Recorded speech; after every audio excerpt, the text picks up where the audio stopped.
Not really. Not up close. For 3 weeks after she arrived, the only proof she existed was a tiny golden blur disappearing behind the couch the moment anyone walked into the room. A shadow with fur, a heartbeat behind the curtain. They named her Honey. But for the longest time, Honey refused to be anything more than a rumor. And what happened on day 49? Nobody saw coming. But to understand why that morning changed everything, we have to go back to the very beginning. Honey came from a rescue situation that left marks on her most people couldn't see. She wasn't hurt. She wasn't sick. The vet said she was perfectly healthy. Bright eyes, strong heartbeat, clean bill of health. But trauma doesn't always show up on an X-ray. Honey had spent the first weeks of her life in a chaotic environment. Too many hands, too many sounds, too much, too soon for a tiny golden soul who hadn't yet learned that the world could be safe. She had never been given the chance to decide, at her own pace, whether a person was worth trusting. Every hand that reached for her had come too fast. Every voice had been too loud. And so she had learned the only lesson available to her: disappear before they get close. So she did what made sense to her.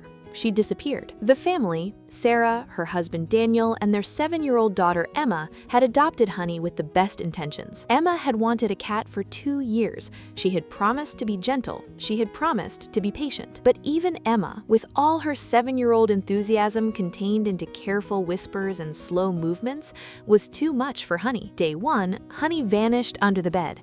Day 4, she discovered the gap behind the washing machine. Day 9, she found the curtain.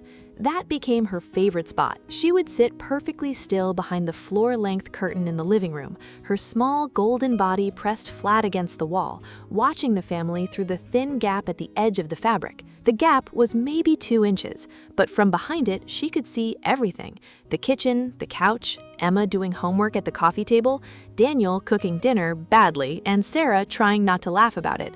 A whole life playing out on the other side of a curtain. And Honey watched all of it. Watching but never joining, present but never there. Sarah started leaving food near the curtain instead of across the room. Daniel started sitting on the floor in the evenings, not looking for her, not calling her name, just existing quietly nearby with a book. Emma, bless her heart, started leaving tiny notes next to the food bowl, little folded pieces of paper with drawings on them, a crayon sun, a stick figure cat with enormous eyes, a heart. "For Honey," she'd whisper, placing each one down like an offering. But what happened next would change everything. Week 3 became week 4. Week 4 became week 5. The family started to wonder if they had done something wrong, if Honey would ever come out, if this was simply who she was, a cat-shaped ghost living in the walls of their home, never to be touched, never to be held. Daniel researched it obsessively. Feral adjacent behavior, one article said. Some cats never fully socialize, said another. Give her time, said the rescue coordinator.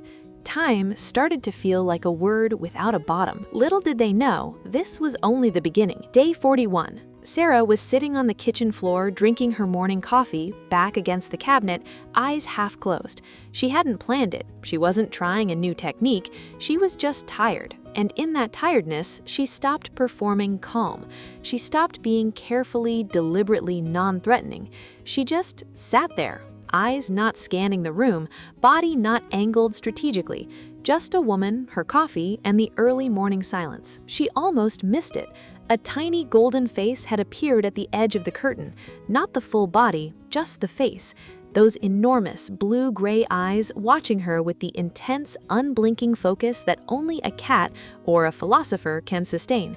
Sarah didn't move. She barely breathed. 30 seconds passed. A minute. The face disappeared back behind the curtain, but something had shifted. Something in the air of that house had changed. Day 44. Sarah came home from school, dropped her backpack at the door, like 7-year-olds do, like backpacks are emergency equipment to be shed immediately, and went to leave her daily note by the food bowl. She stopped. Honey was sitting next to the bowl, not hiding, not mid-escape, just sitting, looking at Emma with those wide, careful eyes. Emma froze. For 10 full seconds, a 7-year-old stood completely still, which, if you know any 7-year-olds, is nothing short of a miracle. Then she sat down on the floor, crossed her legs, and placed the folded notepaper on the tile between them. "Hi, Honey," she whispered. Honey looked at the paper, looked at Emma, looked at the paper again, and then at exactly that moment, she took one step forward. I see you still haven't subscribed, and honestly, that breaks my heart a little. Hit that button right now. You don't want to miss what happens next. One step. That was all.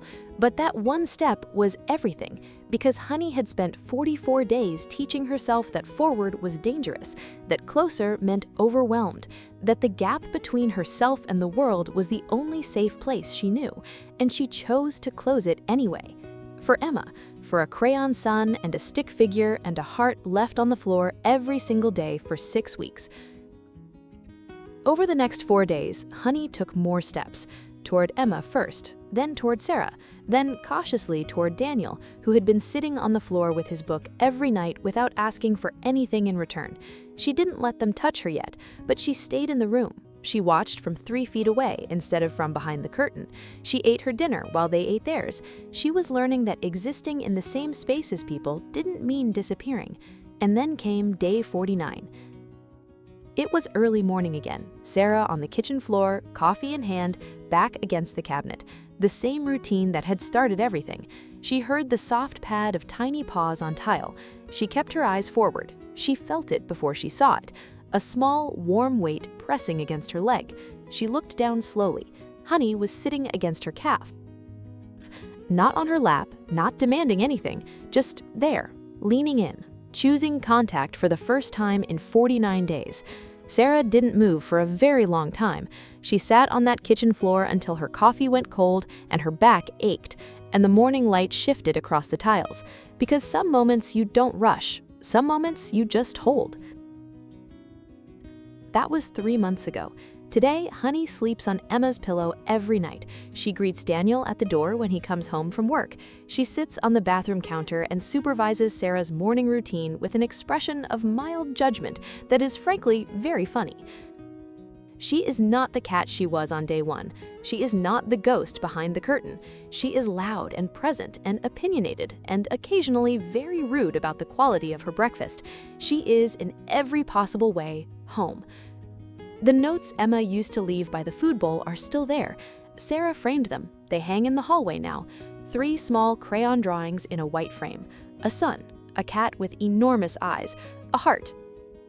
The family didn't rescue Honey, really. They just showed up, every day, quietly, without asking for anything back.